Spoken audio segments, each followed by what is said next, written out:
अस्सलाम वालेकुम नाज़रीन, मैं हूं आपकी मेज़बान नाइला भट्टी और आप देख रहे हैं कसरे नूर न्यूज़ HD। खबर शामिल करते हैं जहलुम की तहसील दीना से। फैसल महमूद की रिपोर्ट के मुताबिक दीना में इस मसीह बीवी और 2 बेटियों समेत इस्लाम की तालीमात से मुतासिर होकर इस्लाम कबूल कर लिया।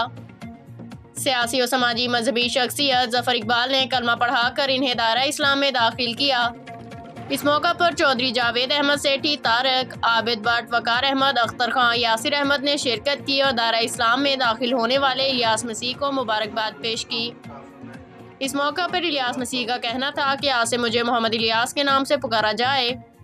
आज से जहां तक हो सका मैं दीन इस्लाम की खिदमत में वक्त सर्फ करूंगा।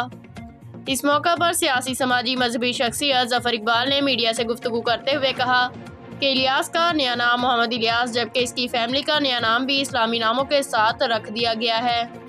अब तक के लिए इतना ही। मज़ीद खबरों और अपडेट्स के लिए देखते रहिए कसरे नूर न्यूज़ HD। हर खबर से बाखबर।